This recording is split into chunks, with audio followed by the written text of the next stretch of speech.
What's up, everybody? Welcome back on this wonderful Wednesday evening. Welcome to Sports Talk with Hawk.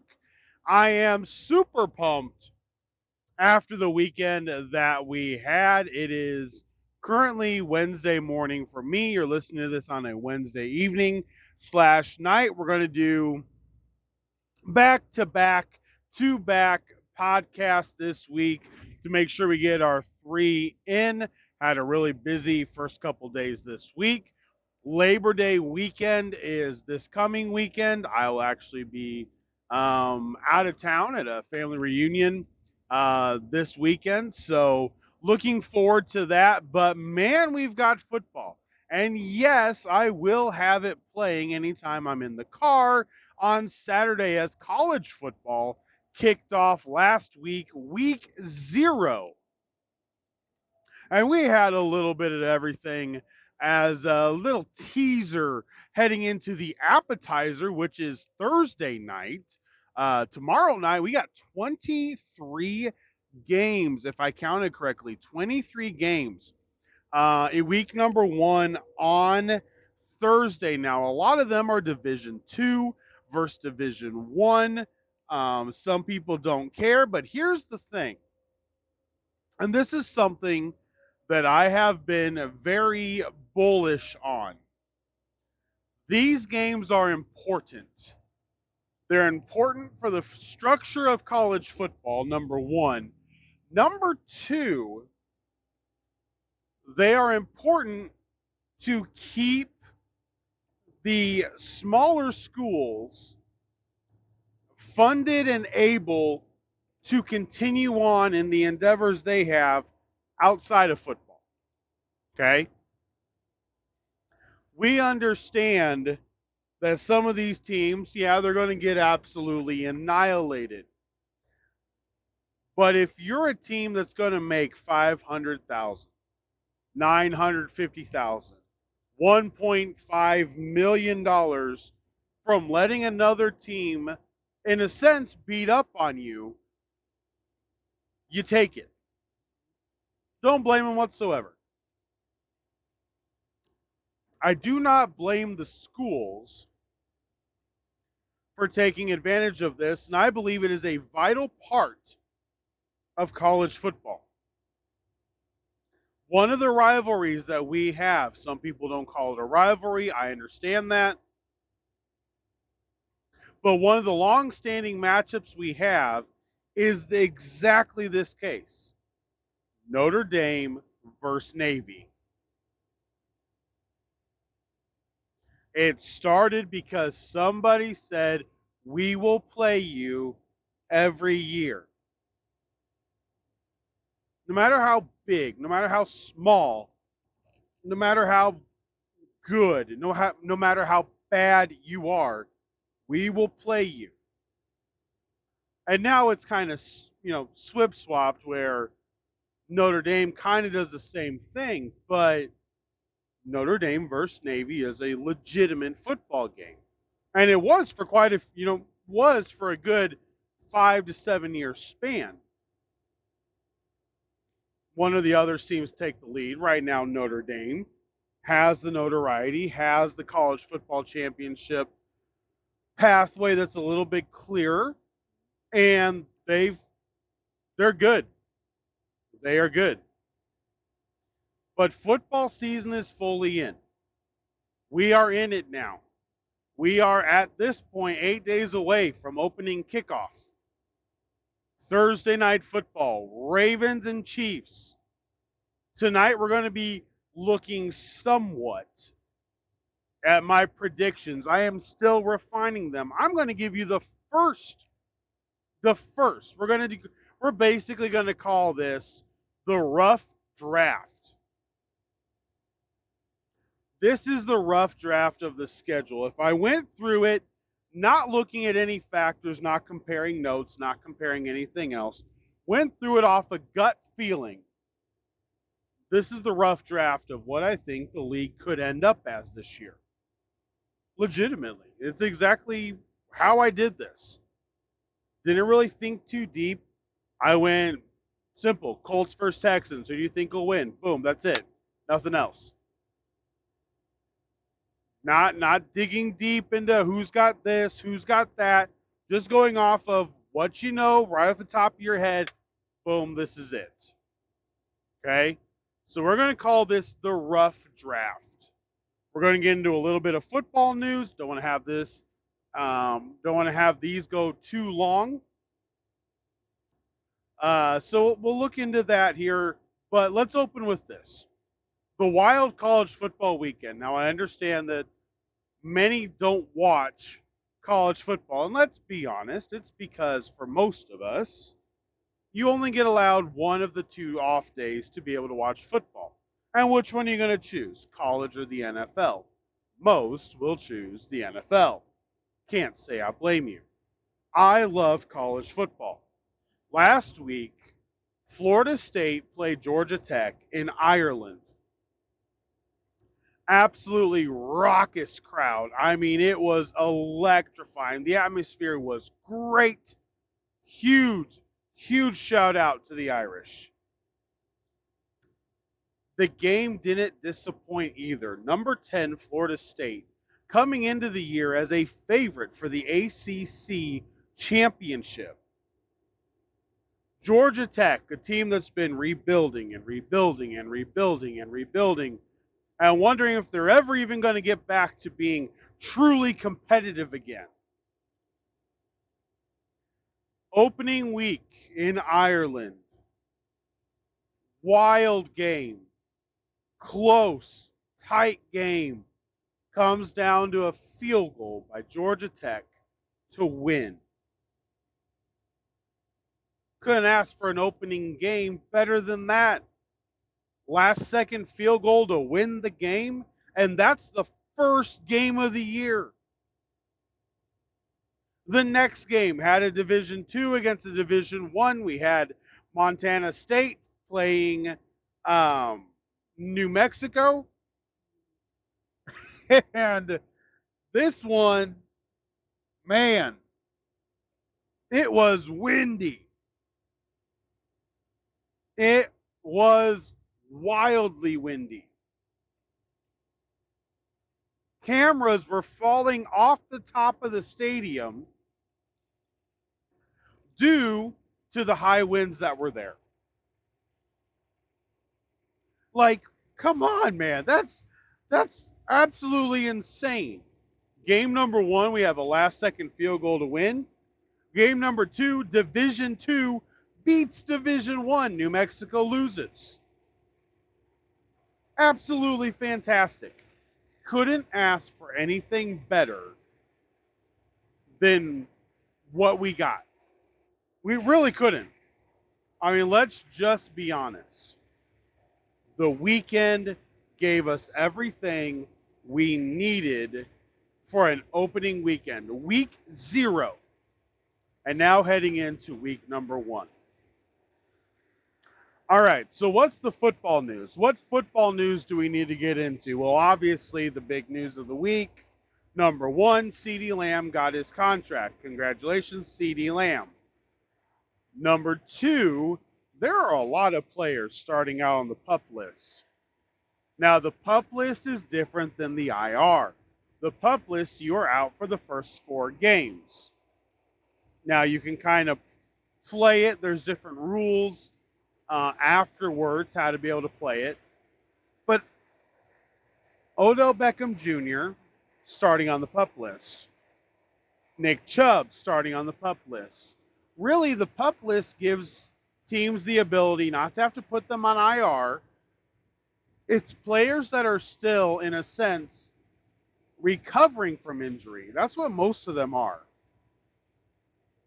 Carolina put their draft rookie running back, Jonathan Brooks. He's recovering from a late season injury. They put him on the PUP list. It's another tool teams are able to use. It's not like the IR. The IR is 6 weeks, period. You know, it's a little bit different, and I like how they're able to use it. But there are a lot of players getting put on the PUP list pretty early. TJ Hawkinson is on the PUP list. That I saw late last night. That was going to happen. Like, there are some players, when you start looking around, like I would think for Minnesota, TJ Hawkinson is a really big target. It's very important. I think Sam Darnold's going to need him a lot this year. Players that are legitimate players. Who's going to start at running back the first 4 games for Cleveland? I mean, they're opening against Dallas. Who's going to be the starting running back for that game? You know, the Panthers kind of know who it's going to be. Jonathan Brooks wasn't getting the starting nod immediately. Speaking of starting nods, you've got Bo Nix now officially the starter in Denver. You've got Drake May probably going to start out as the backup in New England. He may get the start. Gerard Mayo hasn't really been fully clear with what's going to happen there yet. But we do know Caleb Williams, Jaden Daniels, and Bo Nix, those 3 rookie quarterbacks, are getting the start. J.J. McCarthy is out for the year after the surgery, so we know he won't even be starting this year at all. Michael Penix should be backing up Kirk Cousins, and if the Falcons have it the way they want, he'll be backing up Kirk Cousins for the entire year, because hopefully they will be able to go 12-5, as I currently have them predicted to do in my rough draft. So instead of going through every single team, because that would just get really long, get really boring, I don't want to do that. It's not really what I want to do right now, because these aren't the official ones. I want to give you a little bit of how this all plays out, okay?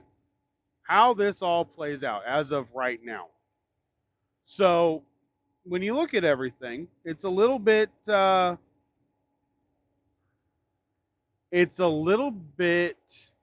different than what I thought. So a couple of weeks ago, or it was last week, sorry, there were different projections that were coming out. And there was a projection for the Indianapolis Colts. And they said the Colts would go 4-13.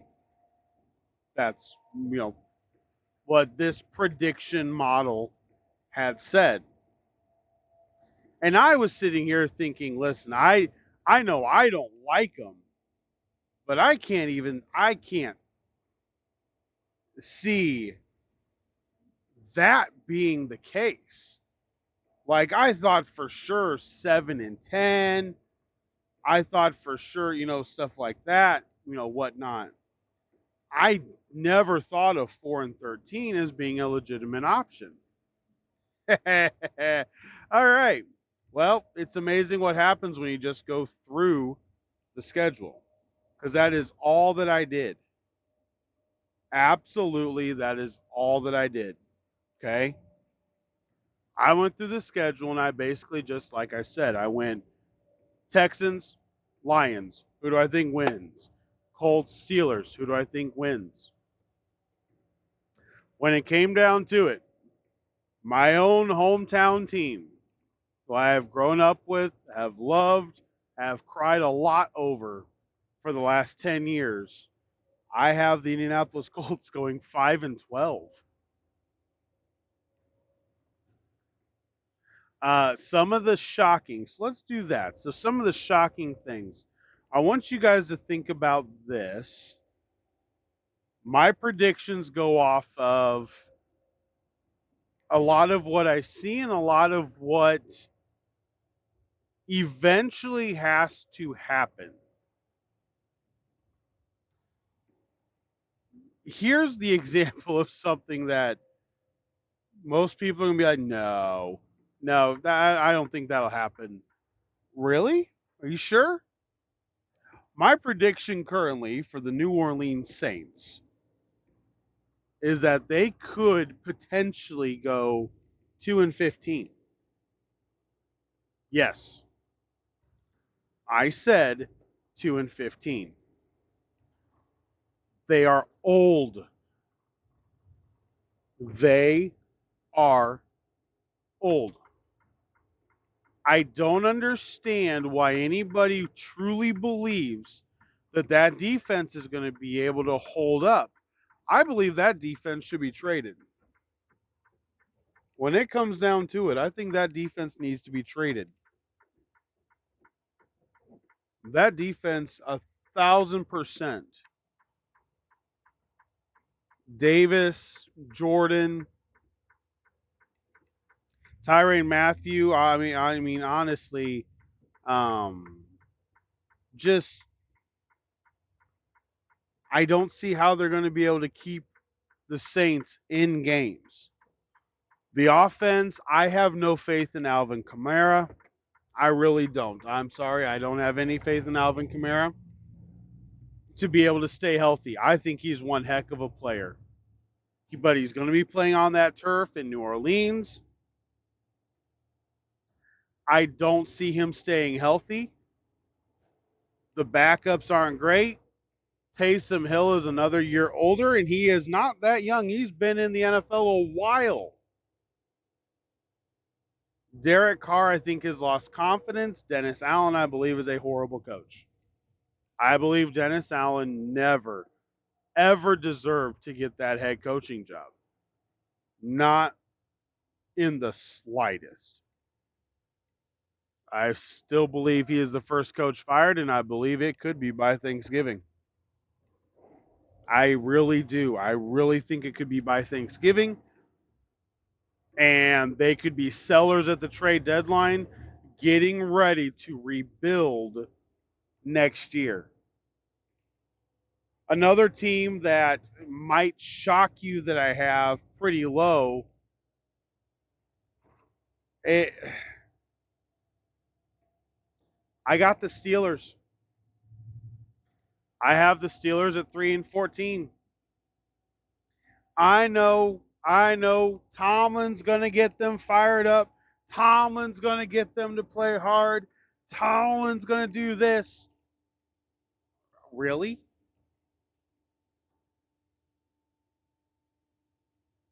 Listen, Justin Fields may end up being a serviceable quarterback.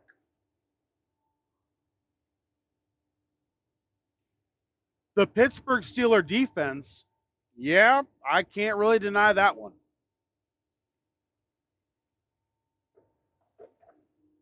Here's the problem. Who are they going to be better than? You know, there's a way to be able to pick games. Everybody has how they pick games. And when you just ask me a straight up question, I will go, my mind goes to offense. My mind goes to offensive proficiency. How proficient is your offense? Like, I could see the New York Giants beating the Steelers in a game that is 9-6. Because Daboll has an offense that is more proficient than the Steelers have. That's what I'm seeing. That's what I lean into. I really don't believe the Saints or the Steelers have what it truly takes when it comes down to it. They do not have what it takes to be able to come in to a season with very little talent. I know the Steelers have George Pickens, Freiermuth, Najee Harris. I get it. The defense is good. Fine. Do you have somebody that can help them score? The offensive line for the Steelers sucks. The offensive line for the Saints is not good.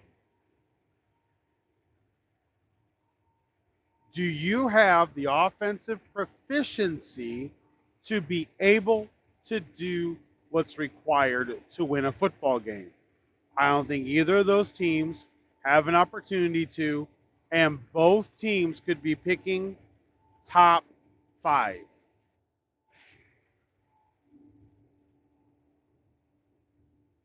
Actually, in this, the Saints pick 2nd, and the Steelers pick 4th off of the original rough draft that I did.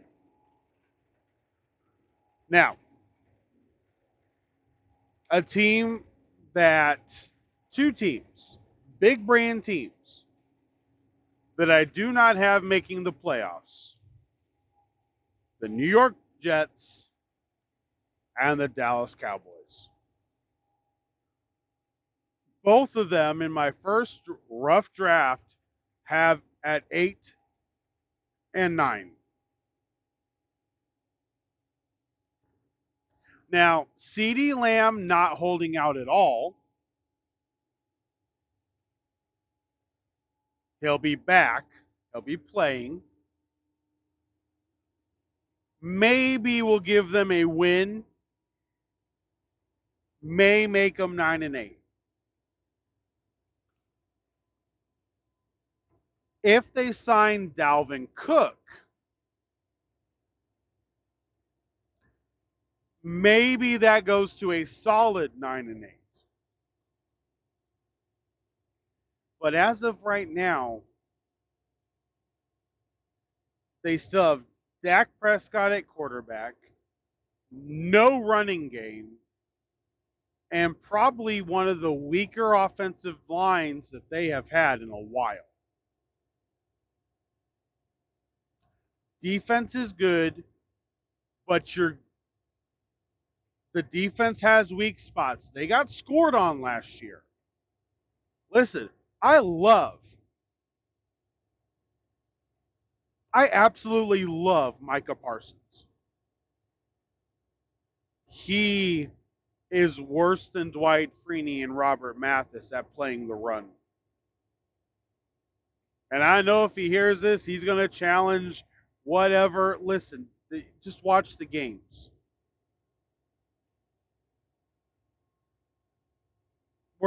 This is high school stuff to know. Physics.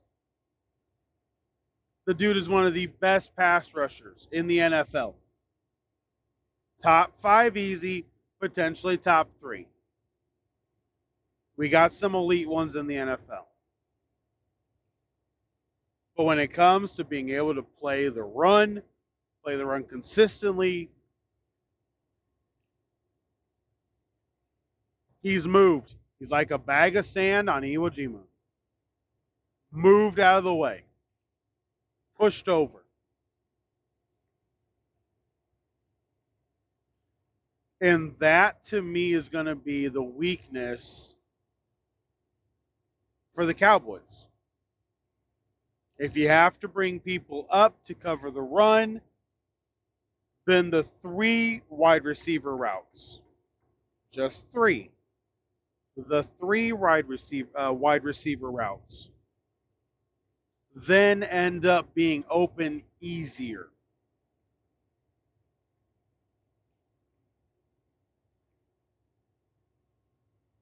My playoff teams,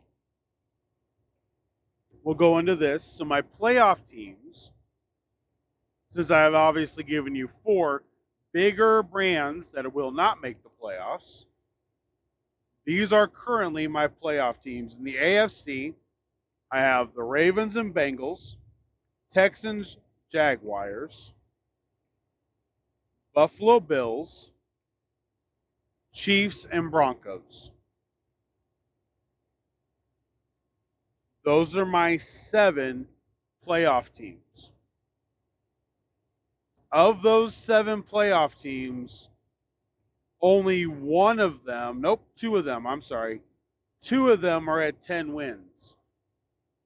All the other 5 have 11 or more wins. Now, I will say I believe that's because the Titans will be bad, And I believe the Steelers will be bad, along with the Patriots being bad. They're rebuilding. It's okay for them to go 3-13, 3-14, and really not worry about it. It's okay. It's your number one. Let's let it play out. I am not a fire after the first year guy unless you see legitimate signs. I saw with the Arizona Cardinals, Gannon. Why in the world did he get another shot? There was nothing that I saw from his team that made me believe he was going to be able to get better.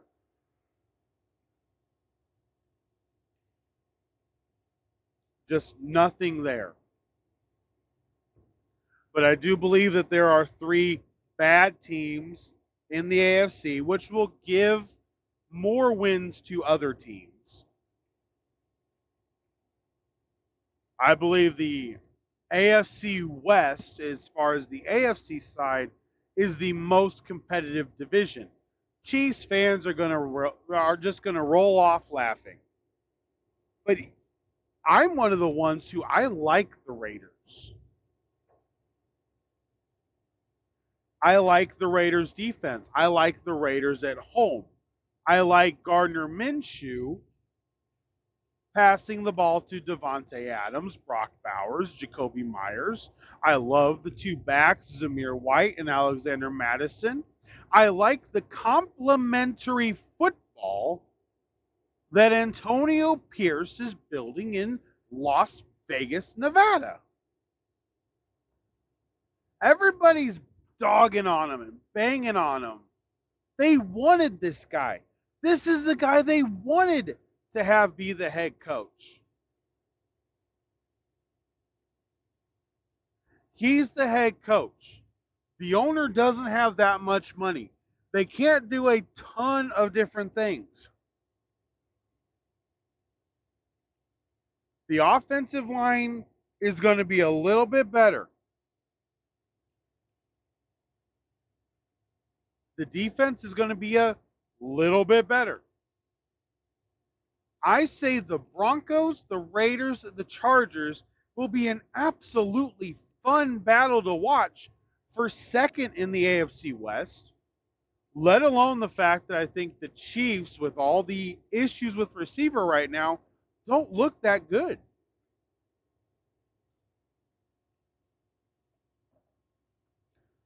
You got to hope that Pacheco plays well. You got to hope that Xavier Worthy is ready to step up. Hollywood Brown's injured. Rashee Rice has legal trouble. Is Kelsey's ankle, knee, shoulders, is Kelsey going to hold up? Listen, there's legitimate questions when it comes to this. Absolutely legitimate questions for the Kansas City Chiefs as they try to make another run. You lose L'Jarius Sneed. You still got Chris Jones, which I thought was big for them. But the Broncos can beat them. The Raiders can beat them. They did last year.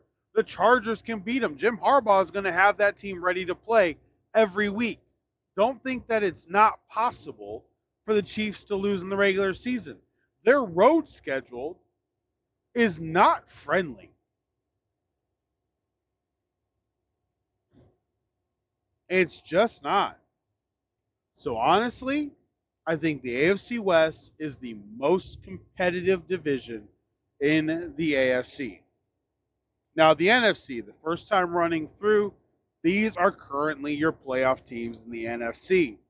Falcons, Bucks, Eagles, Packers, Lions, 49ers, and Rams. I love the Los Angeles Rams. I think the Rams are going to be extremely good. I think the way that they drafted gives Braden Fisk, Jared Verse, the opportunity to come in, be comfortable with their teammates. The stunts are going to look good. Turner's going to be happy with them. They're young guys. They're energetic. They're going to play hard. It's the hardest players to be able to beat. They're not going to necessarily be the best when it comes to technical skill. But you know what they're going to beat the old guy at? The energy. the adrenaline, the drive. Try to combine adrenaline and drive together, and that did not work. The adrenaline, the drive. Scrappy teams are hard to beat. Well, that defense at the end of last year was hard to beat because it was scrappy. This year, they got a little bit of experience. Tre'Davious White, if he's able to stay on the field, I've said this. Tre'Davious White, to me, is a huge catalyst for that secondary. The leader in that secondary will be huge. He will be able to move into the nickel position, helping the young corners, and I think this is going to be vitally important for the Los Angeles Rams. They're allowing Ernest Jones to be able to look for a trade. Hopefully he's able to find one. But I love the Rams. 49ers, it's just because they're older. And honestly, I do have to admit this. If Ayuk gets traded to the Steelers will get 2 more wins easily when I redo this the next time. Brandon Ayuk, George Pickens with Justin Fields. At that point, it's basically a do-over of Chicago, but you have 2 receivers, not 1. And if Justin Fields can't make that slightly work, it's him, and he can't really say anything else. Okay? It's really, really all it comes down to. It's him, and there's no doubt about it, no questions. No questions asked, no questions thrown, nothing. That's what it is.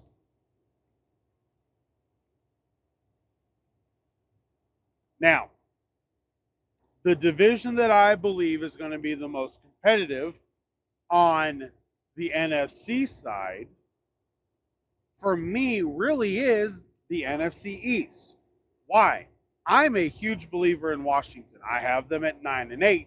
I told you I've got the Cowboys at 8-9. I've got them losing out on the playoff spot to Tampa Bay. Currently, that could change. That could easily change in the next draft. In the next rough draft of schedules. I will do 3 of these, by the way, as I'm tinkering down. My final rough draft will be next Wednesday. So the Wednesday before opening day, so a week from right now, that will be my final one. We're going to do a little bit of fantasy, little bit of some over-under bets. I also am in a pick'em league that I have, which bets or picks the over-under spread games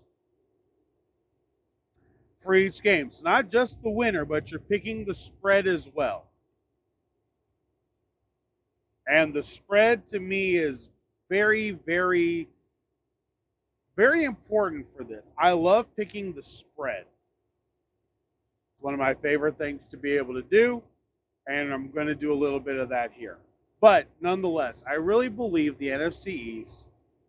Jahan Dotson, that trade made a lot of sense for Washington.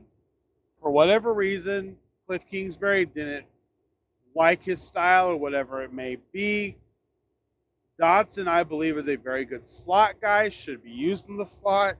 Guess what? Devontae Smith, A.J. Brown, Dotson's going to be in the slot in Philadelphia. I think it solidified their position that I have them at. I really believe they're going to go 12-5 now. I really do. I don't see any way that I see a couple ways they may only win 11. But that division, the Eagles played them, the Giants play them tough. The Cowboys always seem to get a W over them.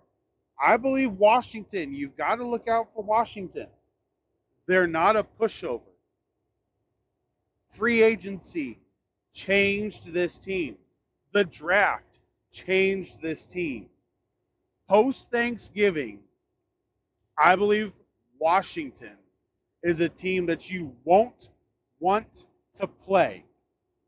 They will be dangerous, and they will be after everybody, much like the Rams were last year. They're going to be scrappy. They're young. They're going to have drive. And they will be hard to beat. So, to quickly recap, my AFC teams this first